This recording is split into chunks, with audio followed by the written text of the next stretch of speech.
I took care of the paralyzed Nami for 5 years. On the day of our wedding, she left me without hesitation and ran off with her first love. I looked at the bright red invitation on the table and calmly said, "Congratulations," but she went mad, begging me not to leave her. Chapter 1. As I adjusted my suit tie for the 7th time, Nami arrived. My parents sighed in relief. It felt like we'd all been holding our breath since the wedding started. She walked up to me, trying hard to force a smile. The MC had been stalling for half an hour, trying to smooth things over. At this moment, he hurriedly handed over the rings. Hoping the ceremony would end quickly, I picked up the ring, intending to put it on her finger. But just then, the chapel door was pushed open forcefully. "Nami." At the sound of that voice, Nami's hand recoiled as if she'd been shocked. I followed her gaze and saw Ken standing there. He was backlit, and it wasn't until he walked closer that I noticed how terrifyingly pale he looked. His lips were colorless, and his entire being radiated a sense of desolation. But his eyes were shining exceptionally bright as they focused on Nami.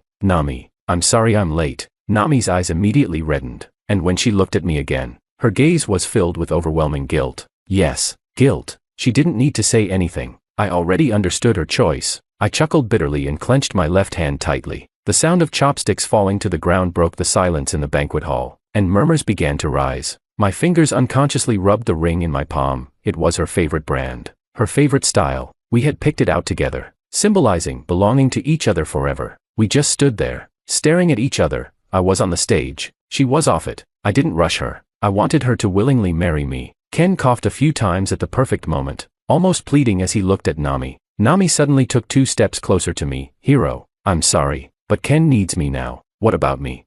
Don't I need her too?"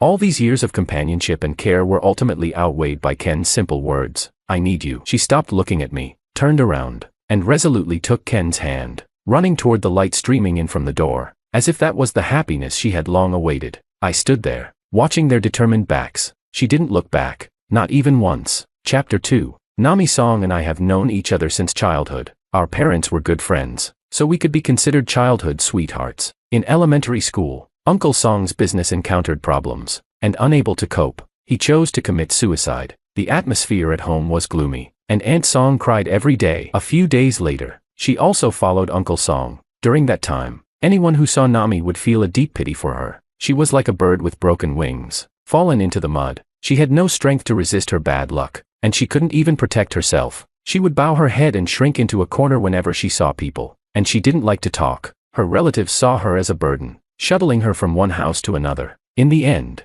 my parents, feeling sorry for her, took Nami into our home. At first, I didn't like her very much. She took away some of my parents' love, but my parents always said that Nami was a pitiful child, that she had nothing and no one else but us. Even if we did everything we could, the wounds in her heart could never be healed. Gradually, protecting Nami became a habit ingrained deep in my bones. Watching her become more cheerful and bright each day made me happy as well. Back then, Nami loved to cling to me, often stubbornly shaking my arm, not letting me play with others. She said that she only had me, and if I chose someone else, she wouldn't see any meaning in continuing to live. Every time she said that, my heart ached. She would announce domineeringly, "Only I can marry Brother Hiro. You're not allowed to marry anyone else." How could I ever choose anyone else?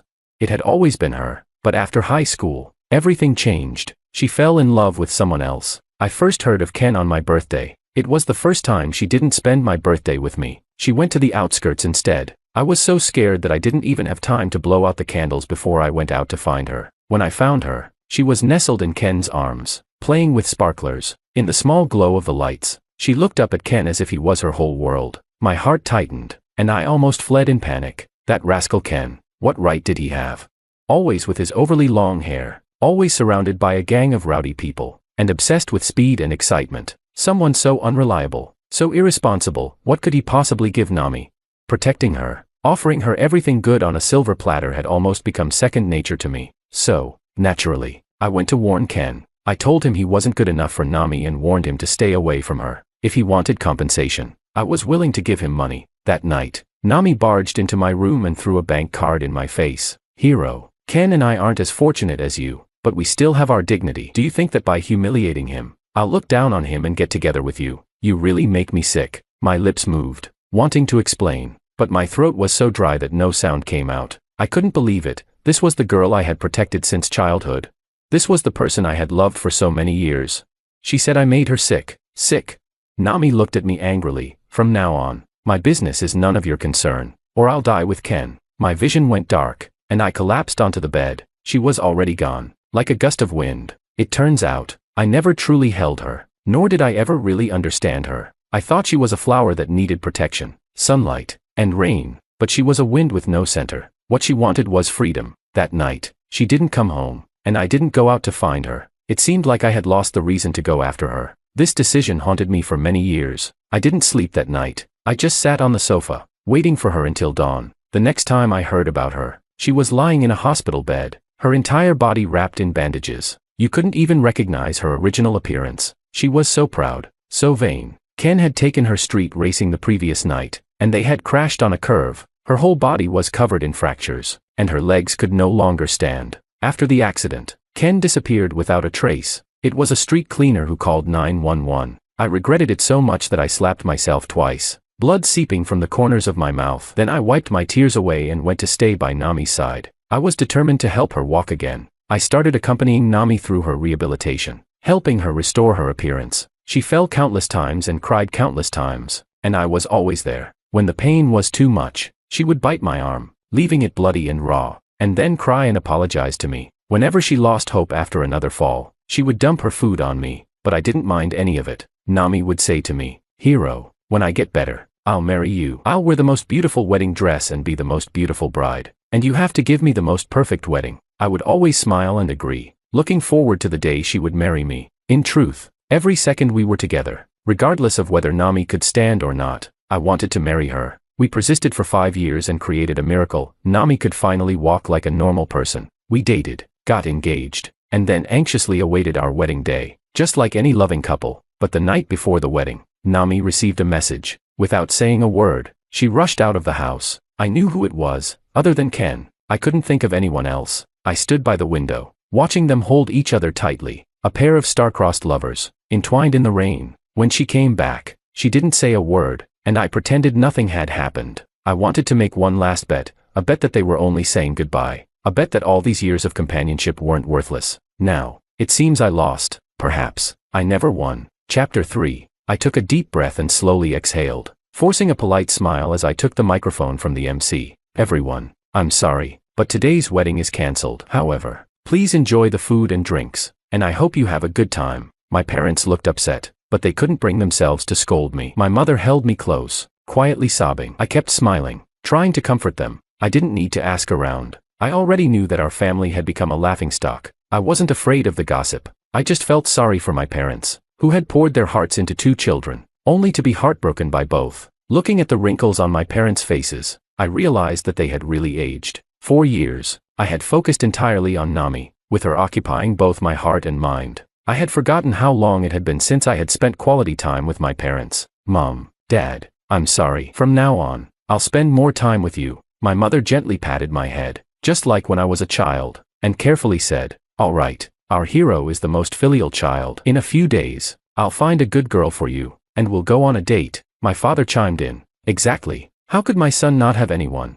I smiled helplessly, not wanting to talk about it. Since the wedding, I hadn't returned to the house Nami and I had bought together. I was wondering if it was time to sell it. I didn't expect Nami to show up at my parents' house, crying and still speaking so bluntly. "Hero, are you still mad about the wedding?" "I'm sorry, but Ken is sick, cancer. The doctors say he might only have 3 months left." "Hero, I don't think we can be so selfish. Let me stay with him." "Okay, just for this short time. When I come back, we can have our wedding." "All right."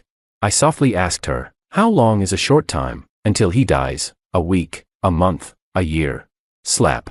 I slightly turned my head as a burning pain spread across my face. Nami's long nails had scratched my eyelid, and a drop of blood fell onto my eyelashes. I slowly touched my face, realizing what had happened. Nami stared at me with hatred in her eyes. It seemed that even this slap wasn't enough to ease her anger. I chuckled softly. "You can keep hitting me, until you're satisfied." She froze, her brows furrowing slightly. I didn't mean to. I believed she didn't mean to. It was her instinct to protect Ken. At that thought, the wound on my eyelid began to hurt. It hurt so much that my heart trembled, my eyes burned, and my nose ached. "I'm sorry," she hurried to explain, but couldn't find the right words. How could she explain this?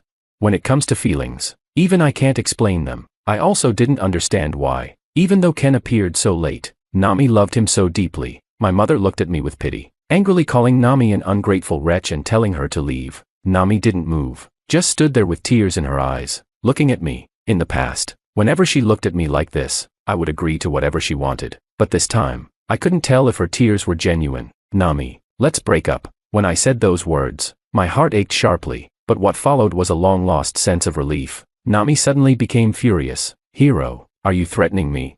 I shook my head. There's no point in threatening you anymore. No one will wait for you forever. I'm human too, and I also get tired. She looked at me thoughtfully, as if trying to figure out how much of what I said was true. Are you mad because I went with Ken? I already explained it to you. He's sick. We have a lifetime together, but he only has a few days left. Hiro, you're so kind. You can understand, right?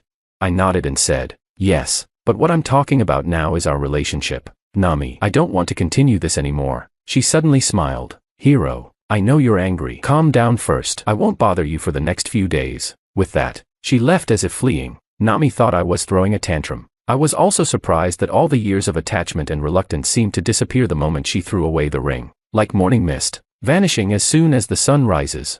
Chapter 4. Lately, I've been accompanying my mother to visit old friends and attending various matchmaking dinners that have been arranged for me. To help my parents move on more quickly, I've had to put on a brave face and go along with it. I had just seen off a woman who, like me, was forced into the situation and had no intention of pursuing a relationship. I was mentally and physically exhausted. Rough time with the matchmaking. A woman beside me offered a cigarette. I looked closely. Is that Mika?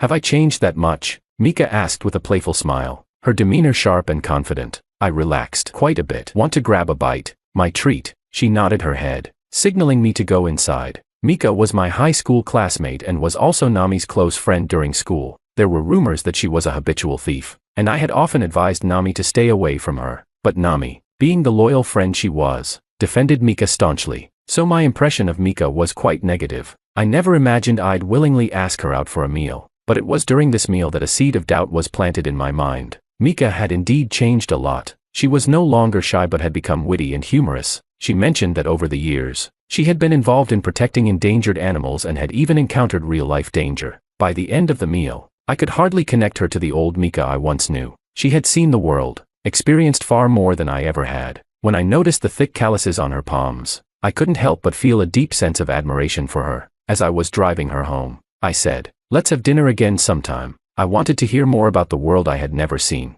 I had been stuck here for too long. She nodded playfully, but I didn't expect it to happen so soon. On Monday, when I went to work, I saw Mika. She was my new assistant. Chapter 5. Since Mika started working at the company, the atmosphere has improved a lot. At work, she showed another side of herself, gentle, attentive, and always treating everyone with kindness. She was also incredibly professional and emotionally stable in her work. Recently, the company had been struggling with a project. Communication with the other party was difficult, and everyone was getting discouraged. Mika, with a smile, bought coffee for the project team and told everyone to take a few days off. I'm not sure how, but she made a phone call, and the other party agreed to talk with us. It was a pleasant surprise. When our colleagues teased her, she playfully flicked her hair and said, I have my ways. Because of a business trip related to this project, I had to go back to the former marital home to sort out some things. Since I was in a hurry, I brought Mika with me. As we were going upstairs, she joked, is this going to be awkward? I chuckled. It's just a house, an empty one at that. I had no hesitation in opening the door and letting Mika in. But as soon as we walked in, we saw Nami and Ken, sitting on the sofa, holding hands and watching TV affectionately. Chapter 6. In the room, by the television, there was still the music box I had once bought for Nami. The vase we picked out together was now empty on the dining table. Even our wedding photo was still hanging on the wall. Nami had trampled all over our past. This was the home we had planned to live in together, and she couldn't wait to bring another man into it. I pointed at the wedding photo and asked, do you need me to take it down for you?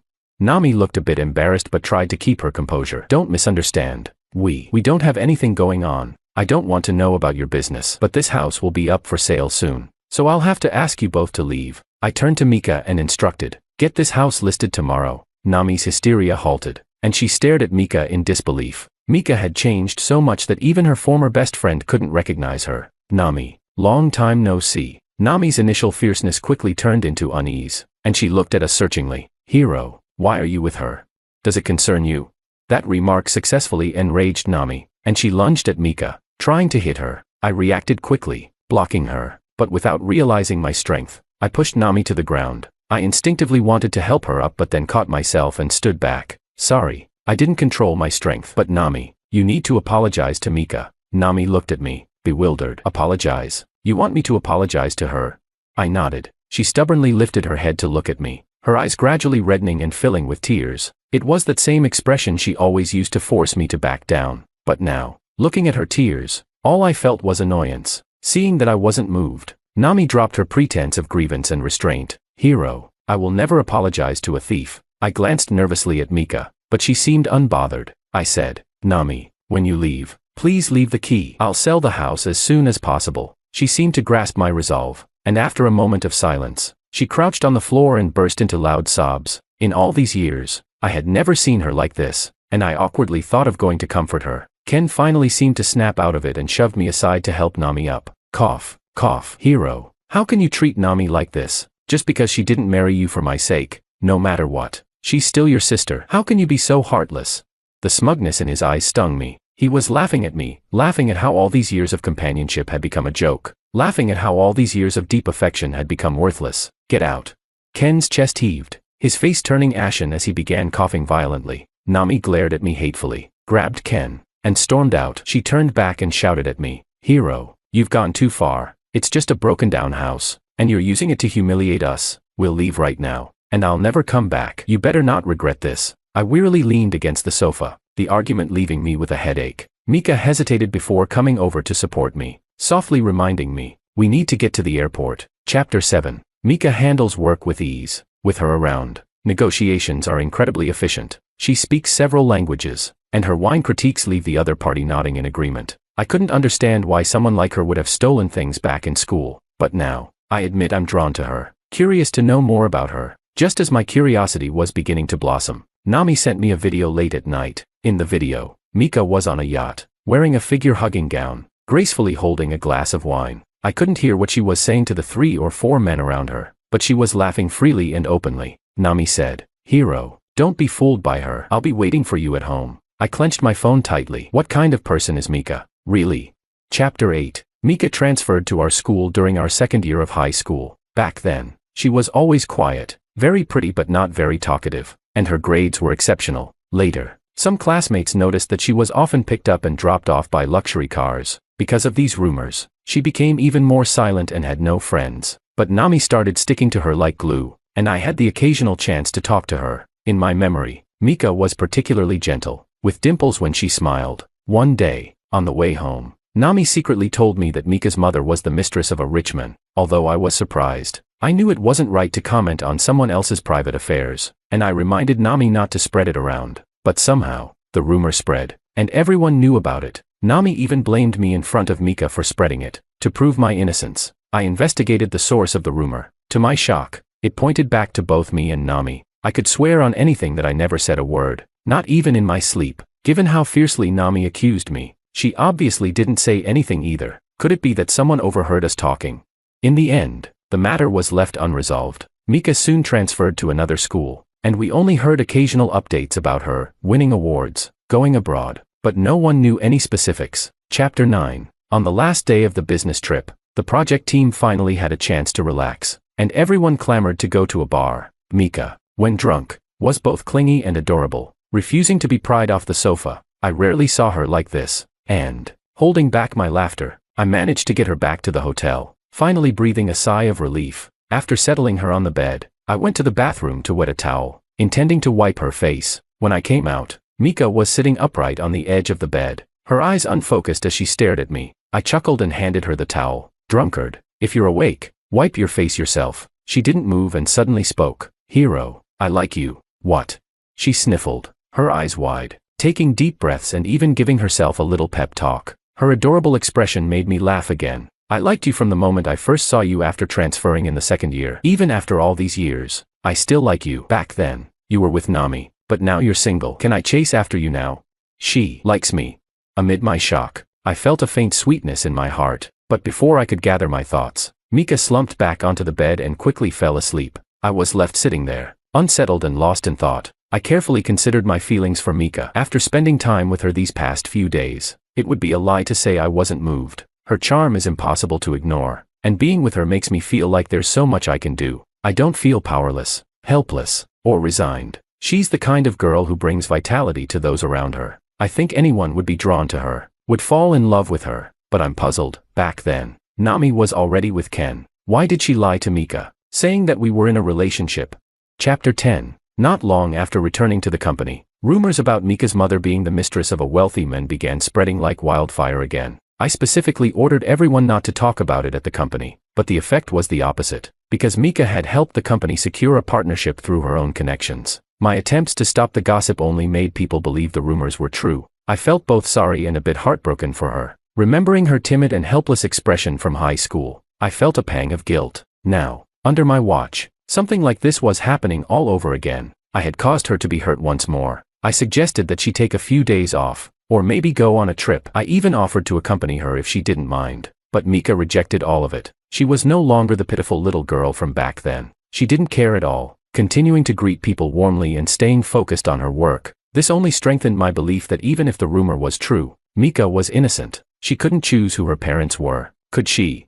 Soon, everyone's attention was diverted when an established company we had just approached expressed interest in partnering with us. The chairman himself wanted to come and discuss the contract. I specifically assigned Mika to follow up on the entire process, hoping to give her something to focus on. No matter how strong she is now, hurt is hurt, and its essence doesn't change. Mika, however, ended up comforting me instead. Don't worry, those rumors won't affect my work. I'm worried about you, not the business. When I blurted out that sentence, we were both a bit surprised. Her long eyelashes fluttered a few times, and she nodded slightly. You really care about me? Of course. She gave me a deep look and then smiled warmly. On the day the chairman arrived, my partner and I waited at the entrance early. Just as we were bringing him into the company, I saw a female colleague arguing with Mika. Who do you think you are? Just the daughter of a mistress, using her mother's connections to secure a contract for the company. What's so great about that? My heart ached. It was painful for me to hear such words, and Mika had been enduring them for years. Do you really know her? I walked over and shielded Mika behind me. Mika's work ability is evident to everyone. Denying her competence because of these rumors, isn't that too much? Now, apologize to her. The colleague stiffened her neck, clearly ready to fight me to the end. Mika patted my arm and winked at me, giving a sly smile. Every time she does that, I feel uneasy. There's no way she doesn't care, she's just putting on a brave face. But the next second, I saw her walk lightly over to the chairman, link arms with him, and say affectionately, Mom, you're here. Are you tired? Huh? The room fell silent, and everyone froze. The whispers of disbelief filled the air. She was the daughter of the chairman of the mini group.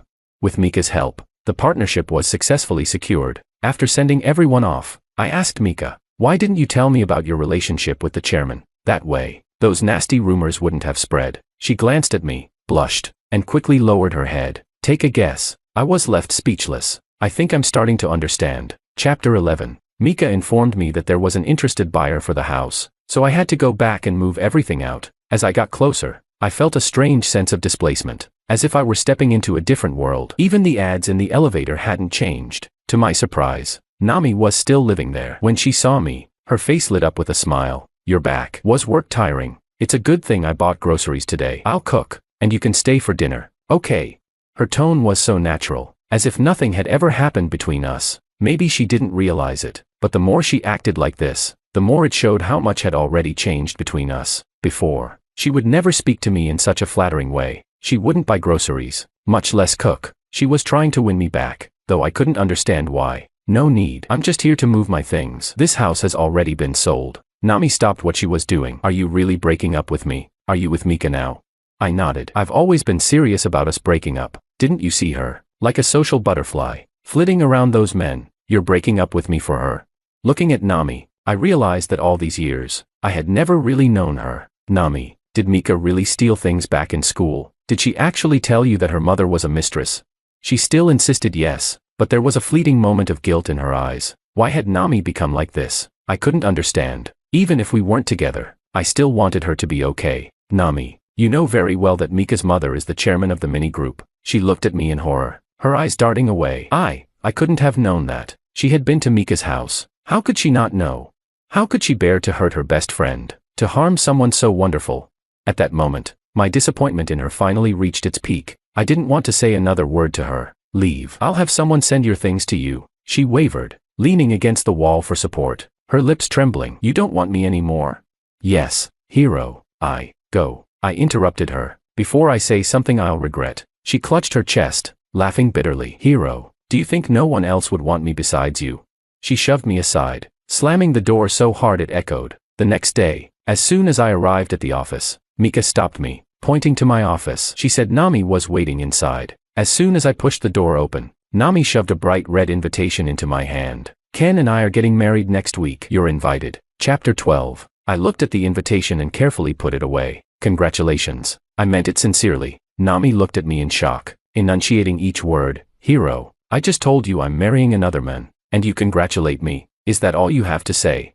I shook my head, signaling that she could leave. Nami said nothing, just stared at me. She finally believed that I truly wanted to break up with her, not as a threat, not as a tantrum. She spoke softly again. Hiro, do you really want to break up with me, even if I sincerely admit my mistakes now? Yes, I was absolutely certain. Her whole body stiffened, and through her tears, she searched my face for any sign of reluctance, but there was none. She walked out without a word, her back straight. Mika was standing at the door, looking at me with concern. Did you know back then that it was Nami who spread those rumors? Why didn't you clear it up? She shrugged. There was no need. Nami lost her father when she was young. I didn't want to hurt her further. Mika is too kind, too gentle. Nami understood each of us so well that she manipulated us all. I felt a deep sorrow for Mika, but she said it didn't matter. It was all in the past, and she wouldn't dwell on it. I thought, yes, it's all in the past. We have to look forward, don't we?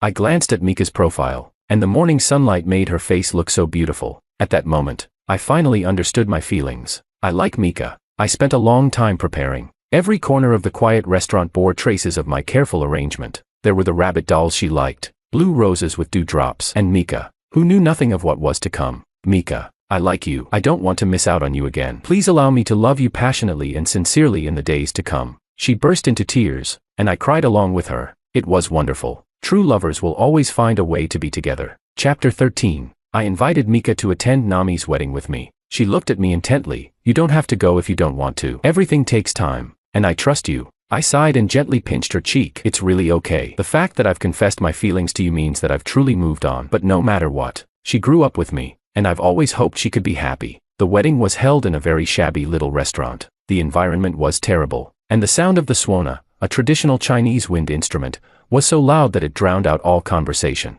There were no flowers, no red carpet, not even a proper MC, just one of Ken's relatives. None of the things Nami had once dreamed of were there. Before the wedding started, Nami, dressed in a cheap wedding dress, came to find me. I could smell the plastic of the dress and see the red rash from an allergic reaction on her shoulders. Hiro, are you really just going to watch me marry someone else? If you say you don't want me to, I'll leave with you right now. I didn't respond. She was sobbing uncontrollably. Hiro, say something. Just nod. Just nod. She clutched my sleeve, looking at me in desperation. Please, please, take me away. I really know I was wrong. Congratulations on your wedding. Her movement stopped, and she suddenly started laughing. But then, as she laughed, she began to cry again. Ken came over, his face full of anger, and dragged her away, scolding her as they walked off. Halfway through the wedding, someone got drunk and started shouting, apparently one of Ken's friends. He was spouting off obscenities. Ken, you lucky bastard. Look at the bride's big chest and big ass. Come on, tell us, how does it feel?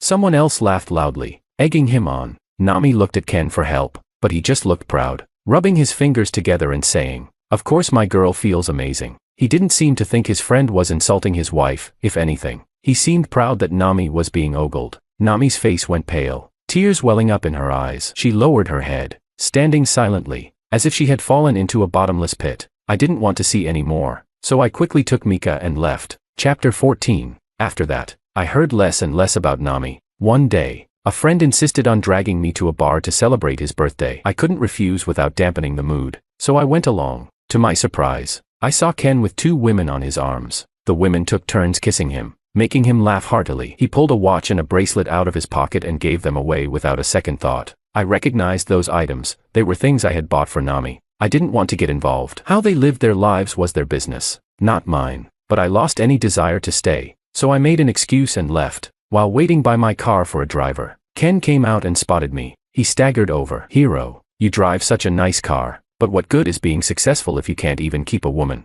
To me, you're just a failure. I didn't respond to his taunt. Ken, if you're sick, you should drink less. After all, it's your body. If you don't take care of it, You're the one who'll suffer. He was clearly very drunk and sneered. I'm not sick. It was all fake. Do you know what a strategist is? The system made me seduce Nami. Your wedding day was my deadline. If I didn't succeed, I would die. But I pulled it off. And now I'm living the high life. You've liked her for so many years, so I guess you'll keep an eye on her, right? Marrying her wasn't a bad deal at all. I stared at him, speechless. How much had he drunk? Chapter 15. I couldn't quite grasp Ken's confession, nor had I ever heard of such a thing before. I had someone look into it. The information came back quickly. Ken had accumulated significant gambling debts. A week before my wedding with Nami, he was nearly beaten to death by debt collectors. He was issued dozens of critical condition notices within 2 days. The doctors were preparing to give up on saving him. Yet he somehow managed to hold on long enough to show up at my wedding with Nami. Then he took Nami away. The bizarre part was that the next day, Ken was miraculously cured and discharged from the hospital. I had no choice but to believe what he said was true, that life and death were at the mercy of some system. So Ken's claim of having cancer was a lie, but the debt was real. I should have explained all this to Nami, but I also knew she wouldn't believe me, not a single word. In this tug-of-war of emotions, I lost, but not to Ken's scheming. It was simply because Nami didn't love me enough, but it's okay because now I have someone who loves me. I moved to a new place and started living with Mika. We were very happy together. I didn't hide what Ken had told me from Mika, and she was just as shocked as I was. One day, while we were cooking together, Nami showed up. I had no idea how she found our address. She seemed uneasy, hesitating to speak. I waited patiently. Mika, curious, called out from the living room, "Hiro, who's at the door? Why don't they come in?" Nami stammered, I came to find a photo. It wasn't among the things you returned to me. Maybe it's still here." I let her in, and we searched the study together. We eventually found it inside a fairy tale book. It was a photo we had taken on the first day she moved into our home as a child. Nami carefully touched the photo, thanked me, and started to leave. I quickly turned to Mika and reassured her. "I'm sorry. It must have been packed by mistake. You believe me, right?" She laughed and patted me on the shoulder. "Relax. Don't be silly." "But don't you think Nami seemed off? Did you notice the bruises on her arms? Should we check on her?" I nodded and took her with me downstairs. A crowd had gathered, pointing and whispering. Ken's angry voice echoed, "I told you to get money, and you bring back a photo. What the hell is this good for? Those debt collectors are at our doorstep, and you're trying to get me killed. Hiro is loaded. Why didn't you just ask him for it? Are you going or not?" As he spoke, he slapped Nami hard, knocking her to the ground. Nami didn't make a sound, closing her eyes and silently enduring Ken's punches. Mika tugged on my sleeve. "Should we help her?" I pulled out my phone, called the police, and requested an ambulance. Mika looked at me in confusion. I explained. Giving them money would only enable Ken and keep them tied together. This is the only way to help her. I watched as they led Nami and Ken away. She'll figure it out. Nami isn't stupid. She's always loved herself too much. I turned to Mika and sincerely thanked her. Thank you for always thinking of me first." Chapter 16. Since that day, I haven't seen or heard about Nami and Ken, nor have I sought any news of them. I cherish every day with Mika. We visited our old school, though we couldn't find any trace of our old classroom. Still, we were happy because it was where we had first met. We went horseback riding together in the summer. She looked so gallant, and she said I was so graceful. We left our love on the vast prairie. In winter, we went to the snow-capped mountains, bundled up like little cotton balls, huddled close together. We made love in the warmth of our home and made a wish to return with our children in 5 years. When Mika and I decided to get married, I went to see her parents alone, sought their opinion, and got their approval along with the family register, at an outdoor restaurant, in front of our friends and family, and under a shower of falling petals. I knelt on one knee and said to her, "Mika, I love you very, very much. Will you marry me?" She burst into tears, held out her hand, and said, "Yes, I will." Our wedding was held in the height of summer. There were beautiful flower arches, the most beautiful wedding dress, and everything I wanted to give her. As I carried Mika out of the car, I thought I saw a familiar figure in the crowd, but when I looked again, there was no one. I didn't pay it any mind and carried Mika forward with confident strides. Nami's side story. Chapter 1. In the second semester of my sophomore year, a transfer student named Mika joined our class. She was very quiet and extremely beautiful, but I didn't like her because the first person she looked at when she walked in was Hiro. She didn't have any friends, so I slowly started to approach her. It wasn't difficult. I knew she wanted to ask me about Hiro, but Hiro was mine. He could only be mine. So as soon as we got a bit closer, I began subtly and openly telling her that Hiro was my boyfriend. Watching her look disappointed made me feel great. So what if she had money? She was still just a loser. I pretended to casually tell my classmates. "Mika seems to have stolen something of mine. Didn't I mention that I lost a panda keychain the other day?" I found it in Mika's backpack. It's not right, but as her friend, I can't confront her. It's so frustrating. My classmates were outraged, and soon, rumors of her stealing spread everywhere. I didn't feel guilty at all. She was a thief, trying to steal Hiro from me. Many classmates warned me not to hang out with Mika, and even Hiro told me to stay away from her, but I wouldn't. I had to keep an eye on her, make sure she disappeared for good. Mika never walked home with me after school. A luxury car would come to pick her up. Some classmates speculated that her family must be very wealthy. I hesitated before saying, "Don't mention this to Mika," because of her mom. She doesn't like to talk about it. The gossip spread like wildfire. Exactly as I wanted. People started saying that Mika's mom was a rich man's mistress. I comforted Mika, telling her not to mind, but she would always just smile at me without saying a word. I pretended to stay calm. Soon, she transferred schools, and I finally felt at ease. Chapter 2. Hiro was always very considerate toward me, gentle like water, and always looking after me, telling me to drink more water, not to stay out late. Sometimes, it annoyed me, but Ken was different, always rebellious, with a carefree attitude. I was deeply captivated by the way he looked at me with those clear eyes. He said, "A girl who hasn't skipped class isn't complete." He said, "A girl who hasn't sneaked into an internet cafe isn't complete." He said, "A girl who hasn't slept with a guy in high school isn't complete." He really knew a lot. He knew exactly what I wanted. I didn't want to follow so many rules, nor did I care about going to a good school. After all, Hiro would take care of me, so it made sense that I fell in love with Ken, didn't it? When Ken wanted to break up with me, I completely panicked. "Nami, I have nothing, no family background like Hiro, no good grades like Hiro, so you should be with him." For the first time, I fought with Hiro because of his controlling nature. When I ran out of the house, I felt a sense of freedom, so when Ken offered to take me for a ride, I agreed. But that day, I had a car accident so severe that I was bedridden for 5 years. Hiro took care of me for those 5 years. He kept saying he was sorry for not going out to look for me the night I ran away. The more he said it, the more I started to believe it was his fault. I was afraid he wouldn't take care of me anymore, so I kept telling him, "Hiro, when I get better, I'll marry you. I'll wear the most beautiful wedding dress and be the most beautiful bride, and you'll give me the most perfect wedding." But the day before our wedding, Ken asked to see me. "Nami, I'm sorry I haven't visited you. I have cancer. I don't have long. I heard you're getting married. Here's the money I've saved over the years, not much. Just 80,000 yuan. I'm giving it all to you. I hope you'll be happy." I was resentful toward him, but he was dying. Yet the next day, Ken appeared at the wedding, looking weak, and I realized I wasn't angry anymore. I wanted to spend his last days with him. Hiro would surely understand. We had a whole lifetime ahead of us. Chapter 3. I never expected to see Mika again, let alone that Hiro would break up with me for her. I questioned Hiro again and again, unable to believe that he wouldn't tolerate me like he used to. I married Ken out of spite. Strangely, despite Ken's serious illness, he recovered after we got married. I was happy for him. Since Hiro no longer wanted me, I had to find my own happiness. But not long after the wedding, a large group of people came to our house demanding money from Ken. It turned out Ken had been hiding his gambling habit from me. He took all my jewelry and savings, but it was far from enough. Ken started hitting me, demanding that I ask Hiro for money. It hurt so much that I swallowed my pride and went to ask. But when I saw Mika there, I couldn't bring myself to do it. Chapter 4. I secretly attended Hiro and Mika's wedding. Everything was more perfect than I had ever imagined. They looked so right together. I slipped away quietly. For more than 2 years, no matter how much Ken beat or scolded me, I never went to see them again. One day, when I got home from work, the door was open, and I heard embarrassing moans coming from inside. This wasn't the first time Ken had brought a woman home,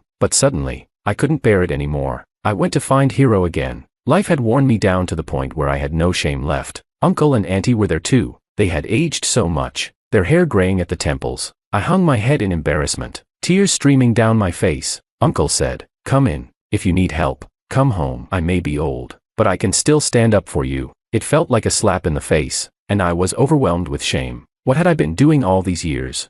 How could I have hurt these people who genuinely loved me?